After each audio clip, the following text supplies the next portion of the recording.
everyone, my name is Teresa Martin and we're going to do an inspection on this colony. It's called Bridge Hive. Before we get started pulling frames and popping the top, I want to cover off on a couple of things. The first is it is June the 10th and it's about probably 4 p.m. in the afternoon. It's about 85 degrees and we're right on the tail end of the primary nectar flow in southeastern Kentucky, which is where we're located. The primary nectar flow and the primary honey producing season in this area, and the source is the tulip poplars. So that has just completed, and now as you can see, if you wouldn't mind panning a little bit, most everything that you see here is pretty much green. These are going to be wildflowers here. In a while there'll be Joe Pye weed and there'll be aster and goldenrod, but right now some milkweed. There's a lot of stuff that'll bloom in these fields, but right now it's mostly green. There are some tree species that are blooming right now. The basswood, the elder, the capalta, I think is the name of it. That one might be blooming right now. But we're in sort of the middle of what I would call kind of a mini dearth. And we should see that reflected inside the colony as well. Now we do see pretty good entrance activity, and we'll talk about that in a minute. But and then we'll enter the real dearth here. It's usually around July, so that's kind of the season that we're in. In terms of this location, I practice more natural beekeeping, so I don't really have apiaries per se, because I spread my colonies out. I have 23, and I have them in 4 different locations, and I choose locations where I can spread my bees out. So this colony is located here, and then one of the advantages is that the other colony, the nearest colony, is there, as you can see, and then there are about 4 more in this area, and then there's some up the mountain. So that's one of the great advantages of this location, is I can spread the colonies out. Another advantage is, as I mentioned, the forage here. My husband bush hogs the fields once a year in the winter, and that allows all the natural forage and the flowers to grow well. So that's another advantage. Another advantage is there's a stream here and there's a pond up there, so they've got a water source. And it's a rural area, so I am allowed, I can let my bees swarm, and I do. I practice that aspect of natural beekeeping, so I am able to take advantage of the health benefits of swarming for especially the bees. And then I catch as many swarms as I can, and I caught like 17 this year. So those are some of the advantages. One of the disadvantages is, as you can see up there, that mountain up there, that elevation change is about 1,000 feet change in elevation. And we're down here in this valley, and as I said, there's several colonies down in here. And this cold air comes rushing down the mountain every night, and it's moist. So it's in a valley, and I have to just manage for that. So in the winter, I heavily insulate my colonies per Mitchell and Hesbeck and Seeley, Tom Seeley and them. I definitely insulate very heavily under the colony, the sides, and especially on the top. And I also install a quilt box, and I put no upper ventilation, and I let the quilt box do the moisture management, and it works pretty well. But that's one of the downsides to this location is the mountain. The other downside to this mountain that I mentioned is we're sort of in a bowl here. And so for the bees to forage, 2 miles in any direction, as we say that they can, it's a little more challenging for them because they literally have to fly up over the mountain. And there are about 4 of us beekeepers in this area, so we have to manage the density and how many bees we pack in, colonies we pack into this location. So that's kind of one of the other disadvantages. But clearly it's a rural area. I don't have agriculture, things like that. So there's a lot of really good advantages too. So with every location, nothing's perfect. You get, you figure out what the good is, you take advantage of that, and you figure out what's not so great, and you just manage for that. So that's the apiary. This colony is called Bridge Hive, and it was a swarm that I caught in a swarm trap back in 2019. I caught this in a trap, and and because, so it's 4 years old. The colony is 4 years old, and as I mentioned, I'm able to let my bees swarm. So every year they have made their own queen, grown their own queen. And I don't purchase queens, I allow my bees to make their own queen. So that's one of the histories of this colony. It's a survivor colony. And of my 23 colonies, and I guess I could say this now, I have never had a colony die or abscond in my 5 years of beekeeping through the methods that I'm using, which really do mimic Darwinian beekeeping and my adaptation of Seeley's The Lives of Bees. And swarming is one of those benefits. So what this colony has done this year, as I've watched it over all these years, but this year Bridge Hive swarmed twice. And the last time it swarmed was on May the 14th at 3:05 in the afternoon. And I know it was 3:05 because there's a temperature sensor, a Broodminder T2SM temperature sensor in here, and you'll see that in a minute. But so they have made their own queen, and I have inspected since then, and I know I've got a laying queen in here. And then I did harvest honey out of this top box, and so we'll see that when we get in. So in terms of frequency of inspections, I tend to suggest that newer beekeepers that are starting out with colonies, they are going to want to inspect pretty frequently, every couple of weeks, to both learn and to understand the growth of their colonies and to keep an eye on the colony as it grows. I tend to inspect a lot pre-swarm season, then not so much during swarm season, because I don't want to break all those swarm cells that they're making. Then I inspect again during the honey flow and while I'm pulling honey, and then before we get into fall. And then there's always reasons to get in. If I suspect there's something not working well in the colony, or I'm seeing any signs of illness or anything like that, then that'll trigger an inspection, of course. So that's kind of the frequency. So the objectives of this inspection today is I was in here about 10 days ago, and I do know at the time that I had a laying queen and the pattern looked really good, yet it was mostly eggs and larvae. So I want to start looking at the capped brood. I want to look for signs of disease, perforated cappings, bald brood, things like that. And I think whenever you do an inspection, you're always going to look for diseases. You're always going to look for signs of a laying queen. And I also want to check out the stores. As I said, I did harvest honey out of this top box, and we are going to enter the dearth pretty soon, and so I want to make sure that they've got ample stores in here as well. So those are really the primary reasons for this inspection today. So the next thing I should cover is integrated pest management and Varroa. So Bridge Hive here handles their mites in the top third of all of my 23 colonies. They generally handle them pretty well. And the way that in general I do integrated pest management is I follow very closely the Honeybee Health Coalition Guide to Varroa Management. And anytime I talk about Varroa, I never miss a chance to plug that, what I think is an excellent resource. And that 37-page document that they've got is outstanding. The videos are great, the decision support tool. I really think those are the way to go to learn about Varroa and to manage Varroa. And the long and the short of it is I follow that guide very closely. And I follow the label. As Jamie Ellis would say, the label is the law. So I treat with oxalic acid vaporization during broodless periods, Formic Pro when temperatures allow, and then Apiguard when there are no honey supers on. And those are the three products that I use, those three organics. I don't use a couple of the other organics, Hopguard being one of them.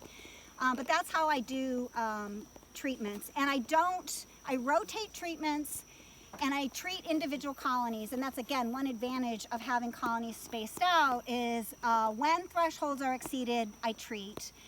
And then I sample after the treatment is done. And I think that's really super important, is that post-treatment sample. The way that I sample is a little different than exactly what the Honeybee Health Coalition Guide says to do. Obviously the gold standard is the alcohol wash. And the way I do it is I use a combination of sticky board drops with a Vaseline sticky material and alcohol wash. And the way I do the sticky board drops is I insert boards in all 23 colonies 12 times a year, including December and January. I'm counting mites. And I pull the board and make sure I don't scrape off the Vaseline, and I use a magnifying glass and I count mites and I compute the 24-hour natural drop. And I do this 12 times a year across 23 colonies, which allows me to see a trend for an individual colony, and it also allows me to look up and down in a given month and look for anomalies. And then I'll do an alcohol wash when especially if the data is inconsistent or I really need verification of something that I'm seeing that doesn't make sense to me, or there's an anomaly, and then I will do alcohol washes, or before I treat I'll do an alcohol wash to sort of augment the data. And then I have this big body of data for Bridge Hive in particular. I have 4 years times 12 of data on my drop data, and then I've got all the alcohol wash data as well. So I think that's everything I wanted to say about integrated pest management. Oh, and then Bridge Hive has, I did in June, I did the sticky boards on all of them, and Bridge had 1 mite per 24-hour natural drop. So when we get into the colony, again, we should visually verify that we're not seeing signs of varroa diseases like that cause bald brood or parasitic mite syndrome and some of those things. So we're going to look for that when we get in. All right, so before we get in, the next thing we're going to do is look at the entrance of the colony. Oh, and this is my book. I really am a stickler for note-taking, and I freeform, and I just recommend, generally speaking, any method of keeping notes is good, because I'm constantly going back, trying to figure out, what did I see on this colony the last time. And one other thing before we inspect the front is I just number my boxes, box 1, 2, 3, 4, so this is B4, and then I number my frames F1 through F10, like you're reading a book from the back. And so in the notes, I'll comment, I saw the queen on, B1, F7, and I'll know where I saw her last, or where I saw bald brood, or whatever it is I'm looking for. That's how I do that. All right, so let's go ahead and have a look at this entrance. So before you get in the colony, I want you to come step over this way. All right, so before we get in the colony, the very first thing we should do is have a seat or stand and look at, the first thing is look in the grass. And so what we're looking for in the grass is crawling bees. We are looking for any bees, any piles of dead bees. We're looking for what kind of dead bees are outside. If they're evicting drones, that's what we're looking for in the grass. And one other thing is always look behind the hive too. Sometimes those crawling bees are in the back of the hive. So kind of glance around, and we're not seeing anything in the grass. So that is a good sign. The next thing we want to do is look at the actual entrance and see what the bees are doing, whether or not the entrance activity, the level is similar to what we're seeing in other hives, and I can verify that this is pretty normal. We want to look at the workers, and these are workers here. We see some potential guard bee activity. We see drones coming and going, and I just caught one here. But these are all workers here, and they look pretty busy. And I don't see pollen going in. That's what else is interesting, and that's what also makes me think there's at least a pollen dearth going on, is there's literally no pollen going in right now. Now they're directed, they're going pretty good, but I'm not seeing any pollen. All right. Oh, there just went some pollen. I just saw one. All right. All right, well, let's look at this guy. So there's 3 castes of bees inside the colony, the workers there, and then this is a drone here, and we'll see if we can't get him to not fly off. And he is pretty cool. I think drones are pretty amazing. So he's got the big eyes, and he's got the rounded abdomen here, and he's got his little endophallus right there. There's his little endophallus right there.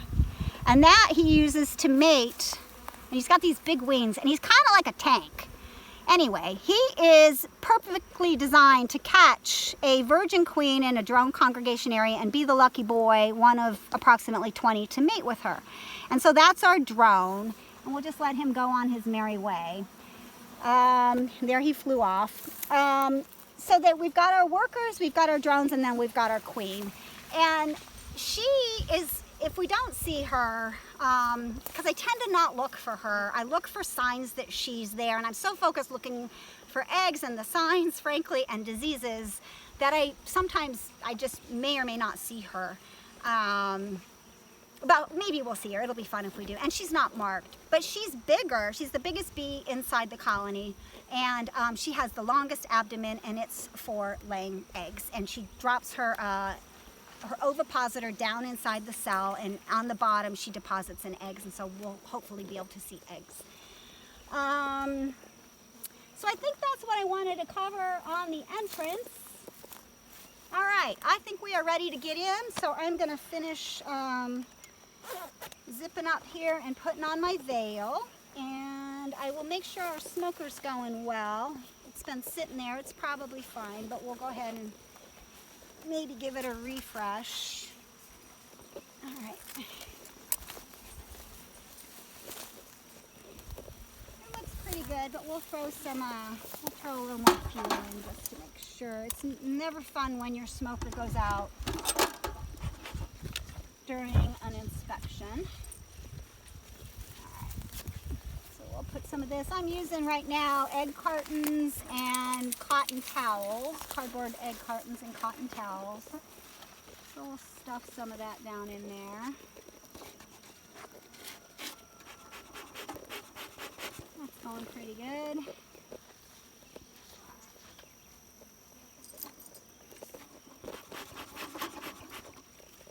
Alright, that ought to do it.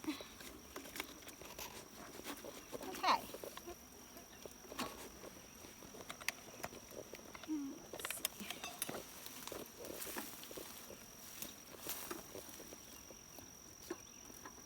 Okay.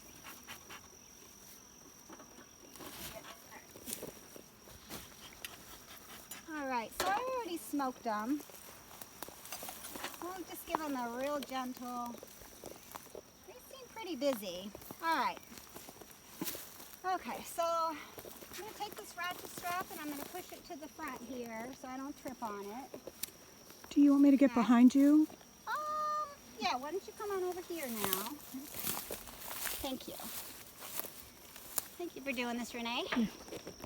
Alright, so we're going to take the lid off. I'm going to set it on the stand here. Alright, and this colony, I made this equipment, and it's a little bit fatter wood. It's 7/8 of an inch wood. So we'll see that as we get in. So the first thing we're going to do is pop the top. We'll try and do it gently. Alright, come on in, Renee, and we'll look at the underneath of this. So here is the inner cover. So the very first thing I do is I look for the queen on my inner cover. I look for a small hive beetle because I like to squish them. One less small hive beetle is always a good thing. And I look at the bees and I see if there are any K-wing, deformed wings. I also look at how fast are they running on the, and they're not acting too concerned that we're in here. And then I'm going to set this to the front here, go around and see that. Move around a little as I move. So yeah, we're going to put that there. All right. Then the next thing I do is I take these, come and look down in here, please. There you go. I'm going to take these small hive beetle traps out. And this is apple cider vinegar, and this is mineral oil on the two sides. And there are a couple in there. They're a little decomposed. And I'm going to stuff these out of the way because I kick them. And I just don't need to be spilling oil all over the place. And this one is got nothing in it, so I'll just move that over here. Alright. And then the next thing we do is we're just going to look down. And as I said, I pulled honey out of this colony a couple of weeks ago, and I can see that they have already backfilled. And I only put 9 frames in here because they had made some of them pretty wide. So I'm going to pull probably this one here and just show you some honey. So let's see what I want. It's a little tall for me. All right.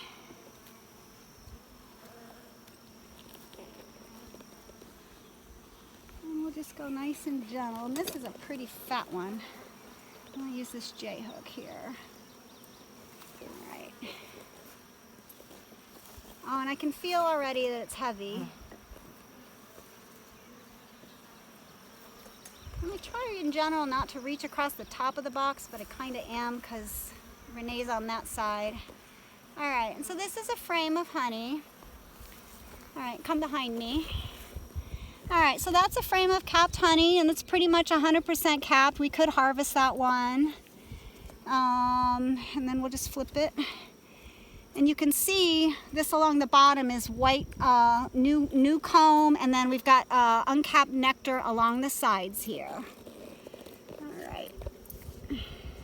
And we can see the drones walking on the frames, and we can see the bees, and that's a pretty good looking frame. All right, so that's pretty good. And then always look at the bees for diseases. One other thing I didn't mention that we want to look for is shiny, kind of greasy looking bees, and that's a chronic bee paralysis virus. And sometimes you'll see them walking along the tops of the frames, but I don't see any.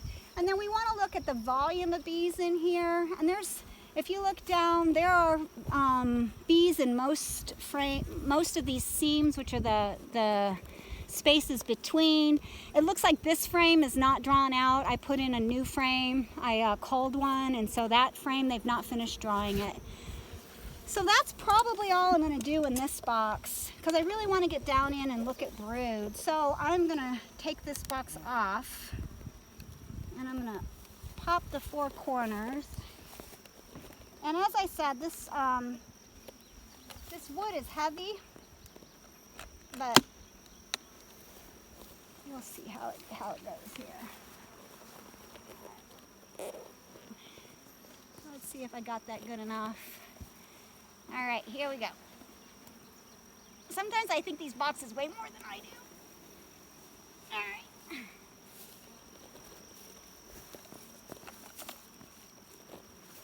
I'm going to set this down gently.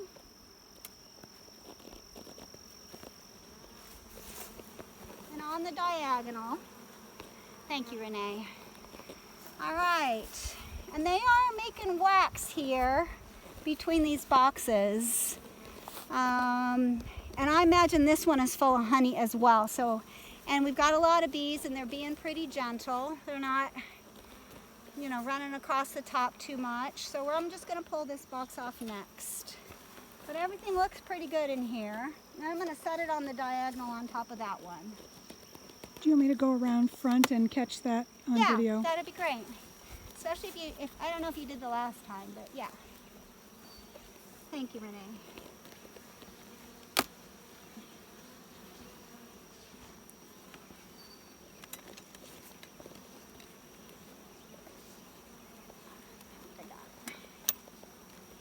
Okay.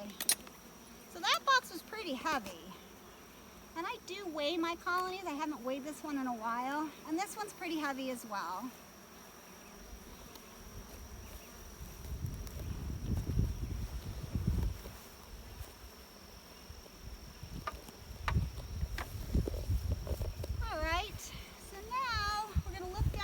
One. And I am guessing, and I know from a prior inspection that there's probably brood right in here. And you can see if you come on in, you'll notice that the bees are more on this side than on this side. That's usually an indication of where your brood is going to be. But I'm going to go ahead and pull this box off and go into the deep. And those two are heavy, and sometimes you can just, at least I feel like I can. I do all my beekeeping by myself, so, I kind of start figuring out from how heavy the boxes are, sort of what's in them. All right, so we'll try and lift this off gently. All right, and since there's so much comb on there, I am gonna put this on the ground here. Like that, and I'll lean it. All right, and this is the broodminder sensor, so come on in here. All right, now I'm going to smoke the air around. Just not too much. All right, and I'm going to take this broodminder sensor off. And we'll start pulling some frames.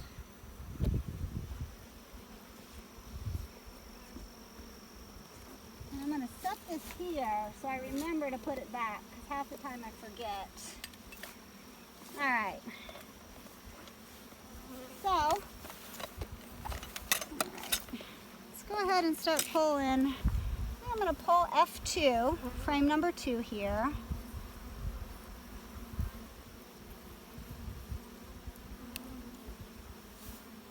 And see what we've got on this one. And you can pull the first one or the second to the first. That's kind of the common ones to pull. Grab this here in the middle.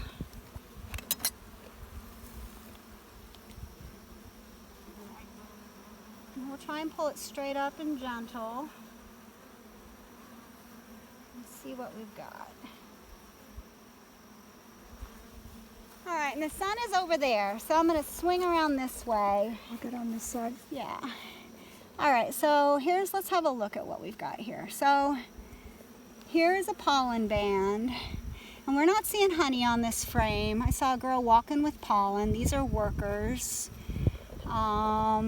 This looks like mostly a pollen frame. The bees are walking pretty gently on the comb. You know, and I see yeah, I'm not yet. I see she's kind of got some interesting movements, and she does too, but she's walking with pollen on her. So we're just looking at the bees, and I'm not seeing anything that makes me concerned. She's doing a waggle dance right there. See her doing the waggle dance? Right there.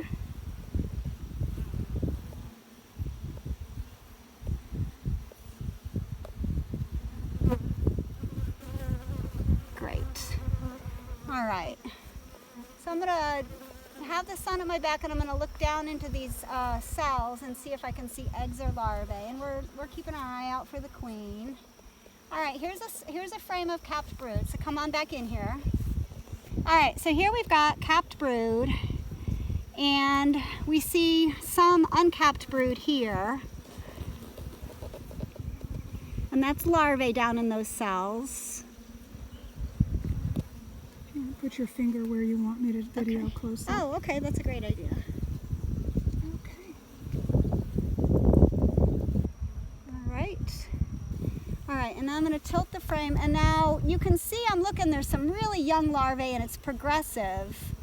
And I can see that it's well nourished. It looks like it's swimming in royal jelly, so that's always a good sign. And I don't see the queen on here. And there's a bunch more of progressive larvae up along here. So we're looking at that, and it looks pearly white. Everything looks good. There's some open cells in here, but that's pretty normal, and there's larvae in there. So I don't see anything that looks suspicious or concerning here. So I am going to set this one here, and I'm going to put it in the shade.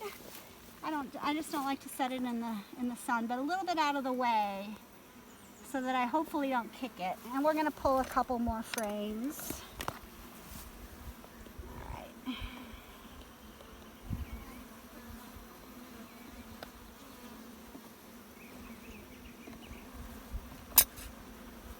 We'll swing around again so the sun is to our back.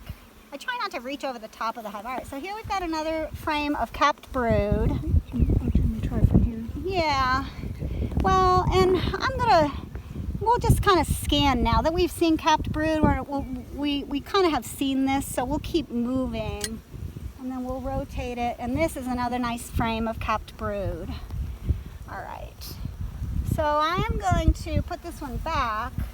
And I'm looking down, and you want to come on in here, Renee. The next one is wall-to-wall capped brood, which is, again, super good to see. If you can get a look inside there, we don't need to pull that frame because we've seen that, and we want to see new things. So I'm not going to pull this frame. I'm going to scoot this over and see what's on the next one. And I didn't look for the queen. I guess I should pull it and look for her. Let me just quickly pull it out. If you want to get to my back, if you want to get behind me. All right. And I'm just going to quickly scan for her. And I don't see her. I just got stung in the finger, so I'm going to go smoke that here in a minute. And I do not see her, so we'll put that down. And I did get stung in the finger, which is kind of normal. You pinch the bee. So where'd my smoker go? I'll move over onto the side and stay So here. I'm just going to smoke my hand. Smoke this. The stinger's not in there anymore. I'll smoke the other one. There we go. All right. Let's get that over there. All right, let's go for the next frame.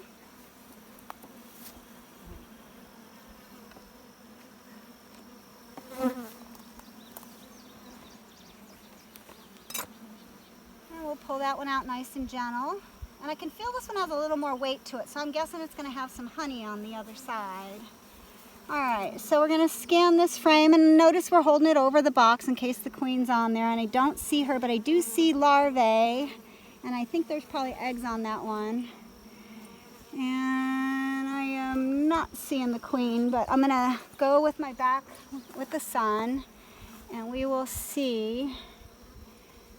All right, I see lots of larvae. Let's see if I can find us some eggs.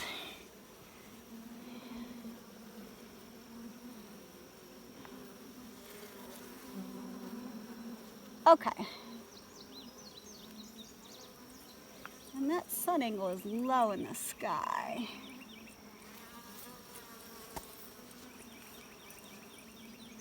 Sorry, Renee. Okay, all right. So we have eggs on this frame. And me and Renee are going to try and do this. All right, so the eggs, let's see if I can get a grip on this frame.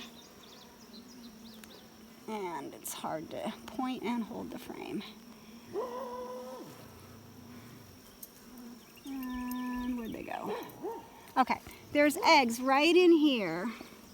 And I'm going to try and hold it, and you take your time and see. Tell me if I'm not holding the frame the right way, because it's hard to...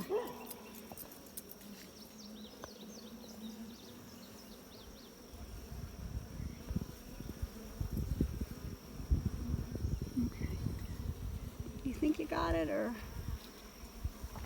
what do you think?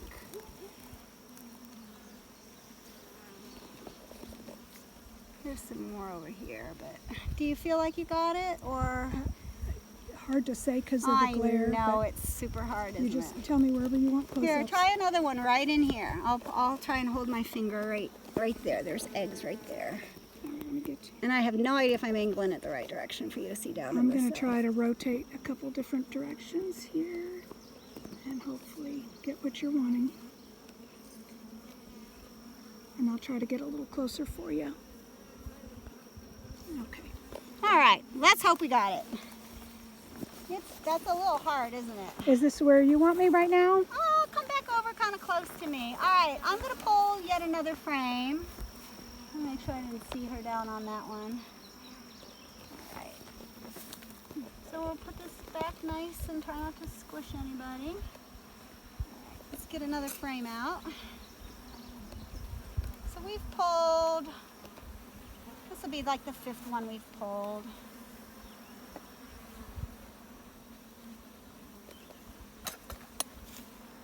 Okay, let's see what's on this one. And I can tell, okay, now it's heavy. Yeah. All right, so we've got some capped honey on this side.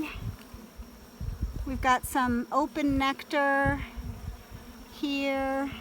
And one thing I haven't commented on is the condition of the comb. This looks like really pretty good comb. I wasn't paying too close attention.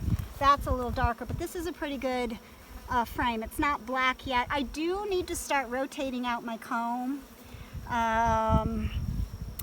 So I need to, start rotating out some of that black comb with lots of cocoons in it. But that's a nectar frame, And it's pollen, or excuse me, pollen here and then honey on the end. So we're starting to get into, and if we look down in here, Renee, if you can look in there, that's all capped honey. So there's probably no point in pulling more frames down in here. I think we'll put the next box back on and maybe we'll look, pull a couple frames in there. And actually, Renee, give me a time check and let me know how I'm doing on time. We're at 35 minutes. Okay, I'm doing good. So we've got about 10 minutes left. So I'm going to scoot these over and put this back together.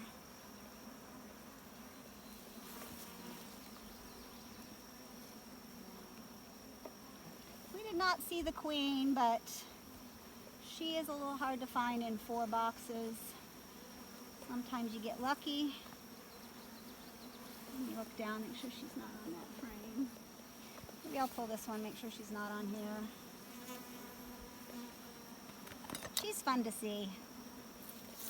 She's the mother of all the bees.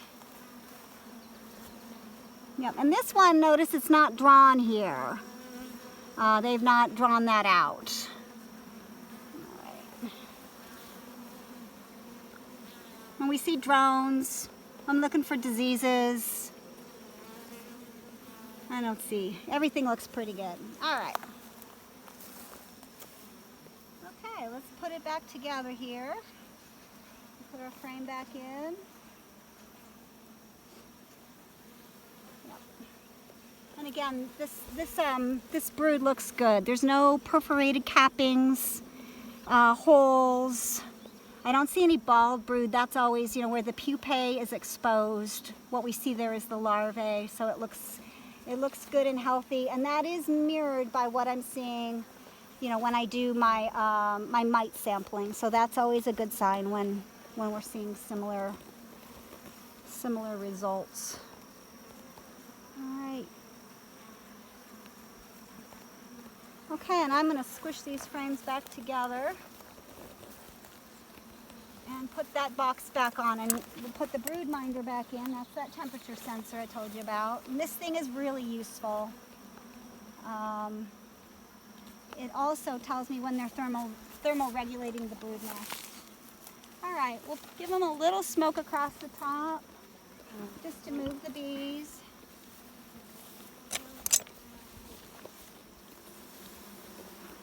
And then we'll lift this one back on.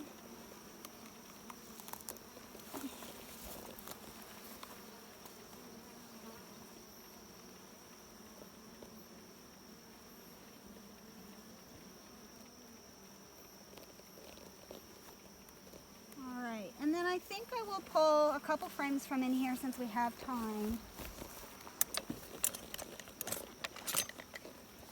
So we'll pull F2 again. And I see a fanning bee here. She was probably fanning because she was over there away from the nest. So that's always interesting to see. We have another frame of capped brood. And this is a shallow, so you'll see that's a much smaller. And we want to look. I'm going to get with the sun to my back. Oh, and this is like a ton of really well-nourished larvae. Right in here, Renee, if you can show that. You can just see it's just swimming. I'm going to try to close up there. Yeah, it's just swimming in royal jelly. Let's see if I can get to right where your finger is. Yeah, right where my thumb is, I guess. Thank you. Okay. All right. Yep, that looks really good. And there's lots of larvae there that's not capped. So this is just, these are nurse bees. I don't know if I mentioned that, but that's what we've got here. They're feeding all that larvae. And let me see if I can find another good opportunity for eggs. Okay, here's another good one for eggs.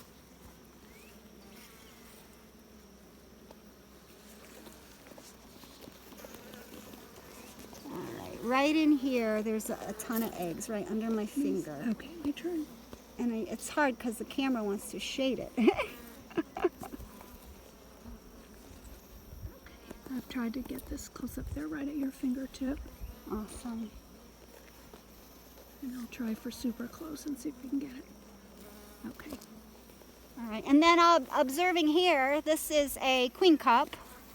And they make these and break them down. They're just practicing and getting ready in case they you know, need to make a queen for any reason. And they will if they need to. And I think that's going to be it. I think we've shown quite a few things. We didn't see the queen. I would have liked to have seen her, but there's a lot of bees and a lot of frames. All right. Okay. I think based on the timing of the video and how much time I have, I'm going to go ahead and put the boxes back together. I'll go back to this side. Yeah, and then we'll recap. So we'll put it back on exactly as we found it. All right, smoke a little bit across the top just to not squish too many bees off of there. And then I'm gonna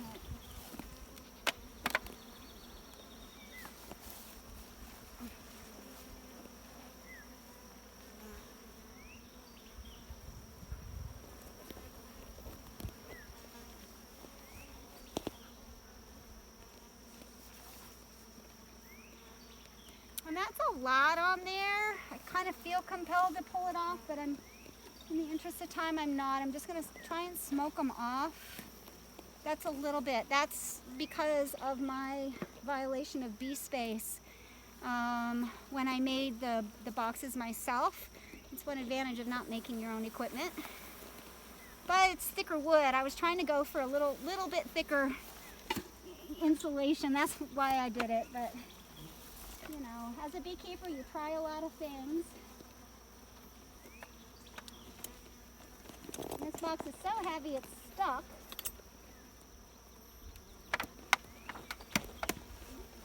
I'll go around and try to get that from the front. Okay.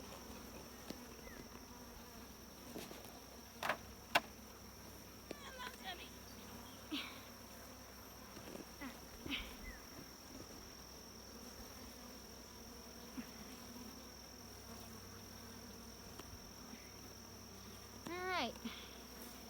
I'm gonna square it up.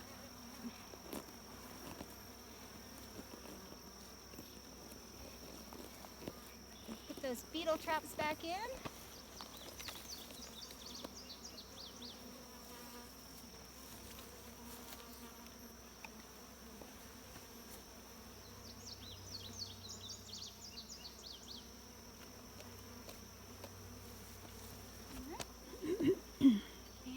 Put our cover on, and now there's no bees on it, so we don't have to worry about squishing them.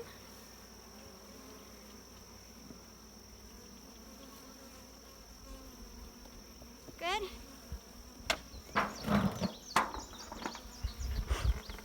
Put our cover back on.